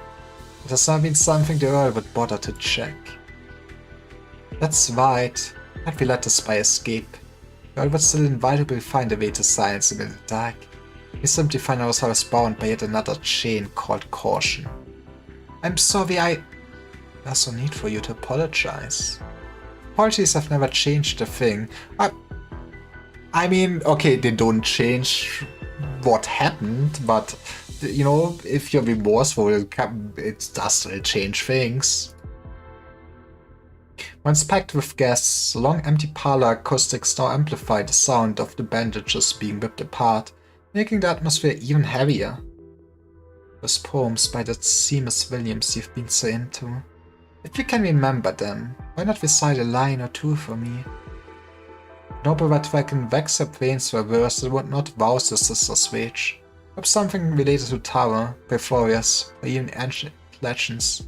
Nor she can recall our verses as aloof from worldly affairs. The land is but a strange romance, the course of its end lost to change there. I'm but a wandering bard, well versed in lore from songs in the woods. I mean, that actually does kinda describe her. He sneaks a peek at her sister's face and sees no change. She plucks up her courage and continues to recite more lines. Only when she finishes both the entire poem and a new bandage with a delicate knot, she realizes that her sister's already fallen asleep, encircled by meter and rhyme. Hey, that's how you know that was a good poem. Or perhaps...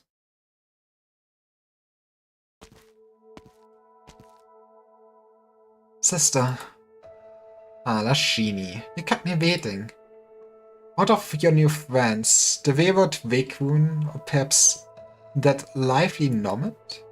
With your presence, any obstacles preventing you from bringing them along should have easily been reduced to naught. In the city, but this is the moment to be shared by us alone. Indeed.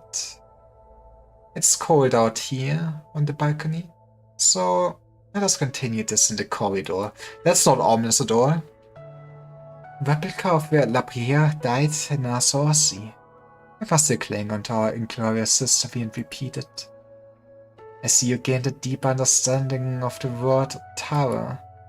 What if history does not repeat itself? And how can we speak of breaking the cycle?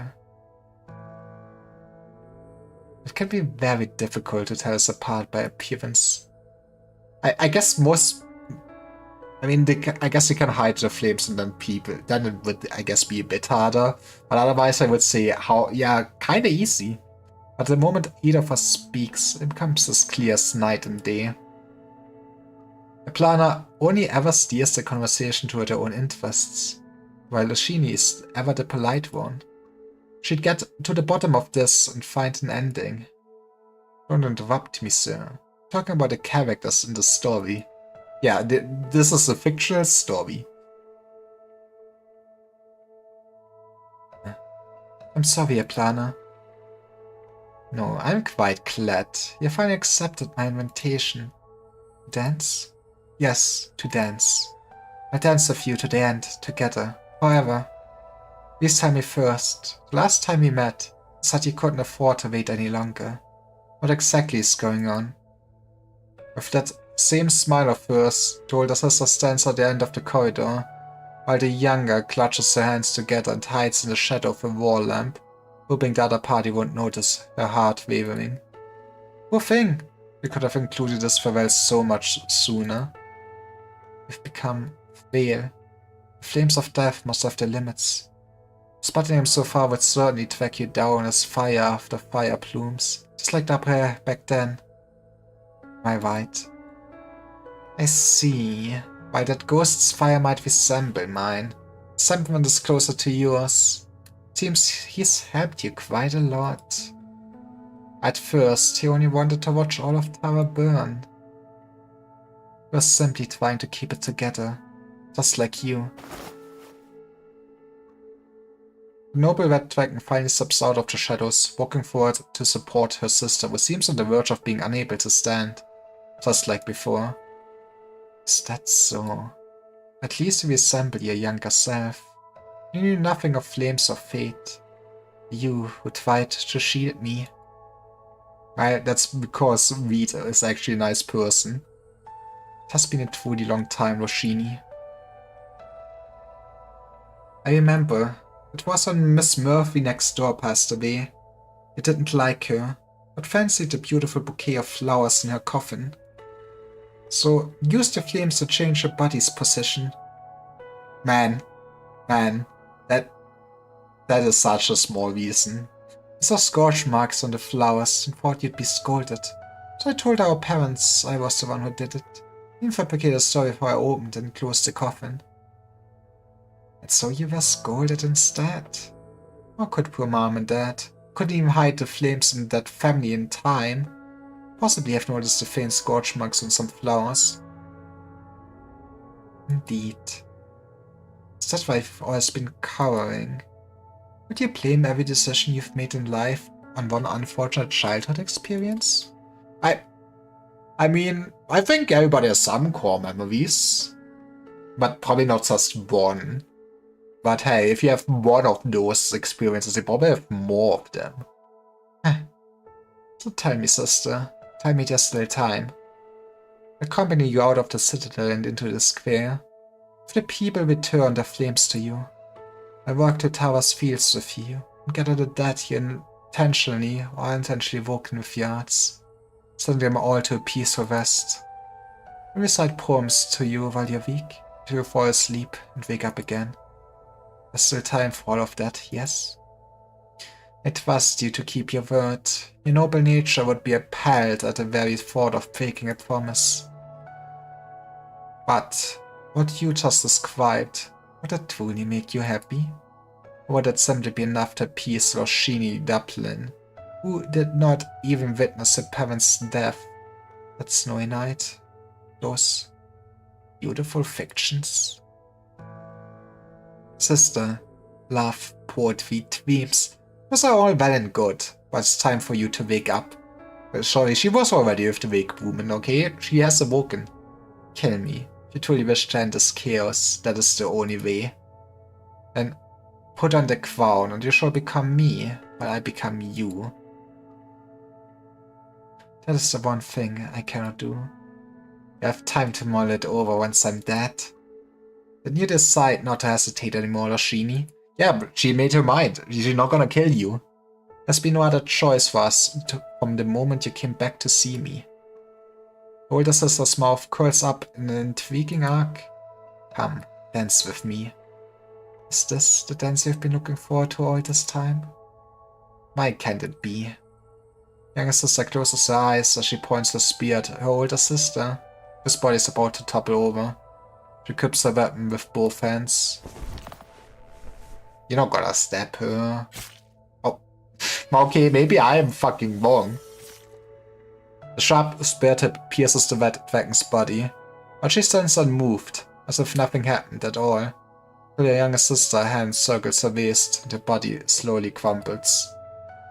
Just like the end of the dance, I would have not actually expected that, huh?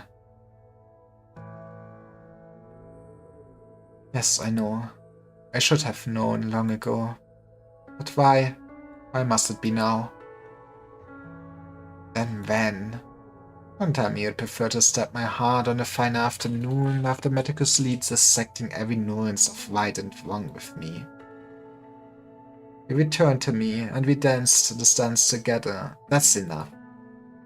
I only thought, if my sorrow and hatred were thrown into suitable flame, it eventually became the fuel for life to go on. Sorrow and hatred, so you admitted, Lashini. In noble virtues have only hurt you in the end. Where is your fire, sister? I can put out your flames just like that. You mean the people in the city? You will die, but not now. Flames will be extinguished at your funeral, at your fire returning ceremony.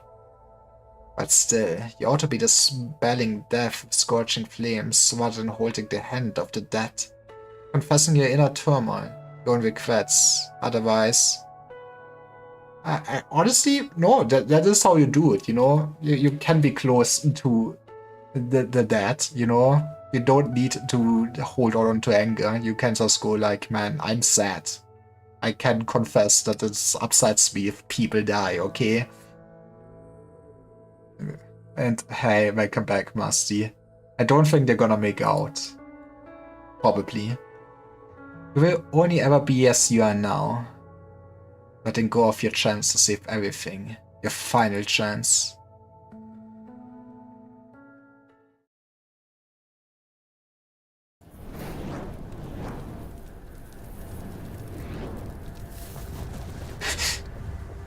Right? See, that escalated quickly. I guess it became hot, but they're still not making out. The noble red dragon loosens her grip in shock, and her sister's body drops to the ground, as cold as it was before her heart was pierced. It is not blood, but purple fire that was on the wound spanning her entire torso. It instantly floods the balcony and throws down the citadel. That is so hot. Hey, whatever gets you going, man. The noble red dragon rushes over to the balcony, but the purple flames of death are even faster.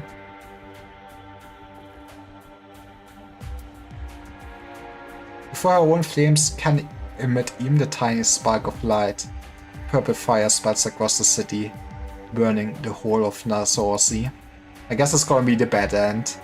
Last time she looked out from this very spot, the flames were scattered like stars in the sky. When she had returned earlier that day, he coated the whole city with a cold and gloomy hue. Would a Plana actually prefer that the story just has a sad ending? Make it a tragedy? And now, Narsausi itself burns fiercely, just like every other vessel's corpse she has seen.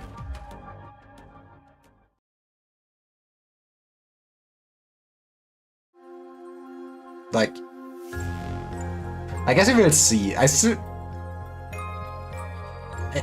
just feel like Reed actually stabbing her feels... that's all I would have expected. So clearly the game is lying to me. We can... I can do one more.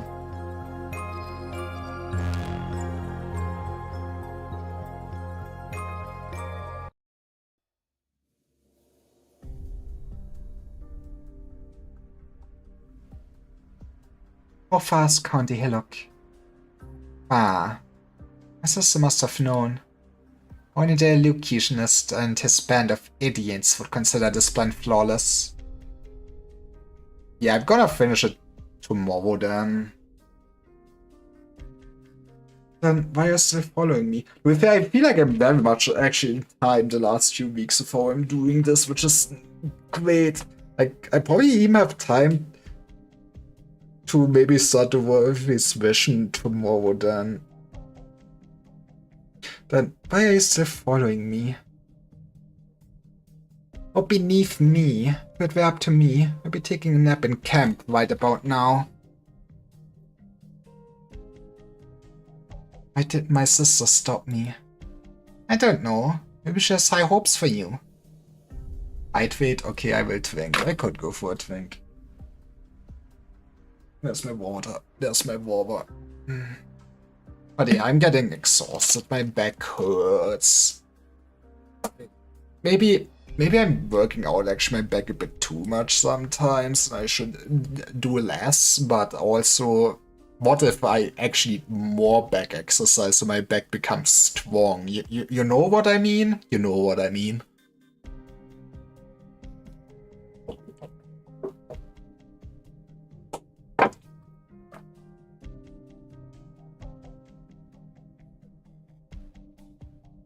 Oh, that's impossible. She's never looked at me like that. Might care to be her shadow. Yes, Harmony. Wonder if she was a planner or is aware how her powers actually would end up with. That would be interesting to know. Tell her, I don't want to do this. That you don't want to go to County Hillock? It was kinda cursed. But if she's in a good mood, could you also tell her that from now on Oh, never mind. Fine, tell her to pass it along, I suppose. Also, it's not easy avoiding the elocutionist's eyes and ears. Thank you. You should go. Before she gets bored.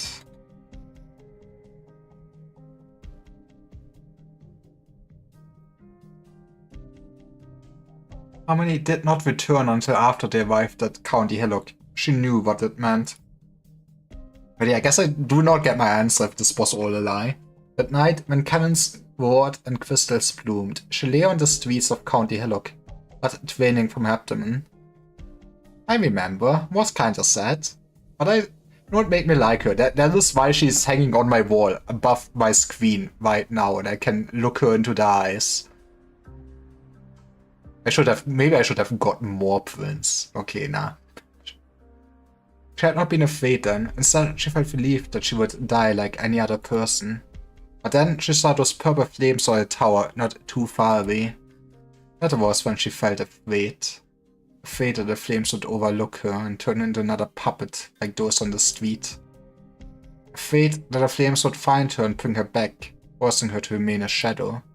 Well, she was saved. She gazed into the fire, trying to find some hint of a future in it. But saw nothing but apathy. Yep, fair. That which she feared most had finally happened.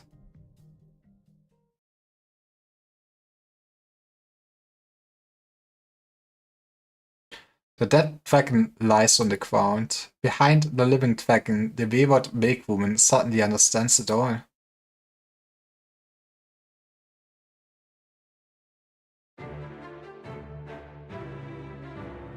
She deceived you.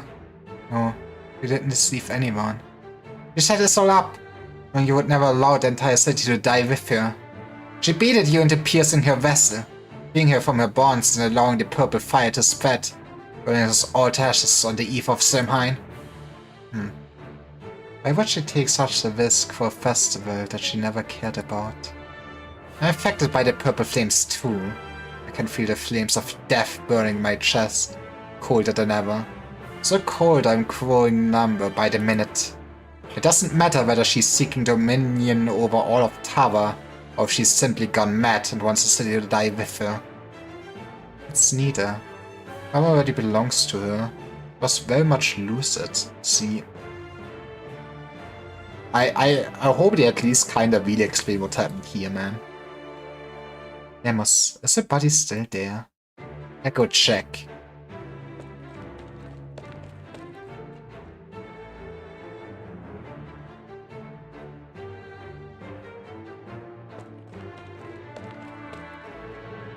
The wayward wakes woman's poses forward.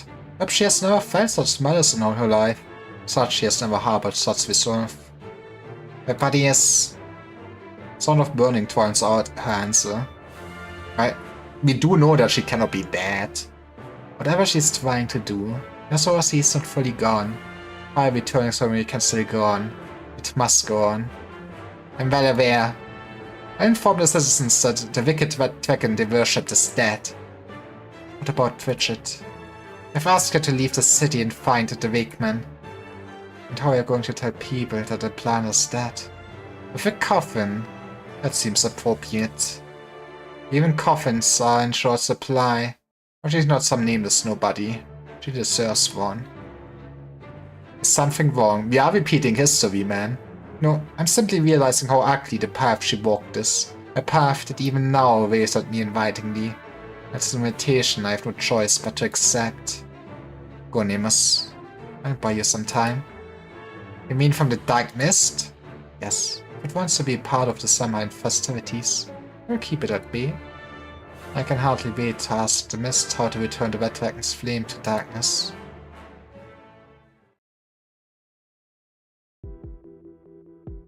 Yeah, it's a bad ending. I can hardly wait to ask the mist how to return the Red Dragon's flame to darkness. What do you feel about that line? Now, the ending of the dragon and her reflection is clear enough. Why this ends up with a start? I've never heard such a bad story in my life before. Who are you? What do you want? I want us to finish the story that you would not. Didn't you say I was the type who liked to piece together the truth? We've gotten so very close to it. This is enough. I'm leaving. If you won't tell the ending yourself, I suppose it falls on me. Suddenly, someone opened their eyes, causing a surprised reflection to let go of her hand. The dragon fell into the fire, burning bright. The reflection hid back in the mirror. And the fire subsided, the dragon was gone, and the people were anxious, for they could not find the dragon. The reflection wanted to explain, find a way to bring the dragon back. How the dragon, though, she could no longer leave the mirror. What do you think? You've been glancing over there at the newspapers, but not everything reported this effect. Man, Ryder looks towards the door. Maybe she actually got stabbed and everybody thought she was dead, I guess? He tries to imagine himself running out of the tavern, but just a preposterous proposition that he almost laughs out loud. Not everything reported is a fact, then he finally knows who this woman is, and why she is here. He also knows that there's no escape. But there's something else he realizes. Perhaps this is his chance to truly find the ending he had hoped for. I mean, come on, there's gonna be baller footnotes at the end. No matter who she is, as long as the story continues, they are equals. He feels her spirit return. Okay, I don't care who you are, or why you're here. But that's no way to tell a story. I haven't given an ending, all you did was extend an endingless story. All I have to know, that you really see a red dragon kill another. In the same sense that you saw the hero drag a giant metal skeleton into the square. A creative liberty, nothing more. I knew it! My read would not kill her, okay? I believed. Then take responsibility for it, so the dragon in the mirror accidentally caused her other self to burn to death in the fire. What next? What did the people do? What about the dragon in the mirror? What about you? Don't you have any ideas of your own? See, he wanted us to write down history for the first time in a long while. Ryder takes out the fountain pen from his pocket and grabs one of the playing cards on the table. Tries to write something, but the tip of the pen has dried out from disuse. I need time. If it can be connected, then maybe. Connected? Let me guess, you're talking about the last story that you published. Ryder's pen scratches hard against the card. Finally, some ink oozes out of the tip. He's suddenly reminded of the word of Seamus Williams. May death connect us with our legends. Seamus Williams is dead, but he himself might. He may be so important, have a chance to be connected with the legends he wrote. He tries to scribble the poem on the card. But the pen leaves only broken, illegible ink trails, and that's why you always just have a nice, good old pen. I don't know, man. Just maybe. Yes? Ryder sits back on the chair, his back even straighter than before. He suddenly feels an urge, the same one he felt after hearing a Seamus Williams poem for the first time. He is locked in. He knows this is destiny to write a baller novel. The same feeling that had taken him down this wretched path which seizes his chest and makes him want to sing, to yell, to quake. He may have indeed solved the problem for me. As I said, what I've seen, what I believe, and what I said all contradict one another. Thanks to you, though, they are finally beginning to converge. Oh, lovely for you. Now, are you ready to start telling the first story? Of course, of course. But I need your help. We'll need to pick up the narrative whenever I get stuck. This is my story, but it's also yours. It's always been yours. With pleasure. The writer's breathing is rapid, his face red, his fountain pencil refuses to write, so he forces it on the table. Yes, of course. Has he not seen enough of those things already? So what? He's a writer. He will soon find the ending of his story. Kinda good time to end it then. Boop, boop, boop. I know that Olsey wants to stream tonight. I also know that Ark wanted to stream, so surely somebody is there that I can raid, right?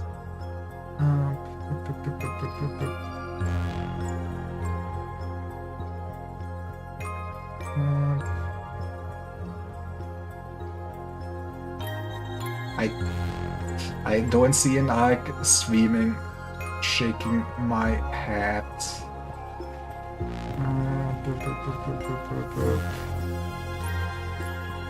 I see like everybody other than Olsey being live. Or I guess I can wait one of them. I guess we can wait Kiana then.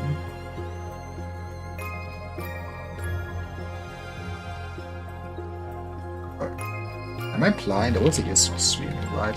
But yeah, I will finish this tomorrow for sure then. Like, it's still a bit, but I will only stream Ark nights. So I should have more enough time. And then next stream would be Dorothy's Vision, since I want to do Lone Trail. And I guess then it would be time for the third arc, which... I mean, it would probably still be kinda towards the end of the month, but if we get there, that would be balling. But yeah, I guess we're gonna wait Kiana. She's playing Stardew Valley with some cool people, and have a nice evening. Honestly, I hope we also can really do more Destiny dungeons. It was fun. And I guess on Wednesday I will do stream again with Musty Ike and also Olsey and Omni some Slay the Spire. Okay, I bought enough time. Bye stream. Have a nice evening.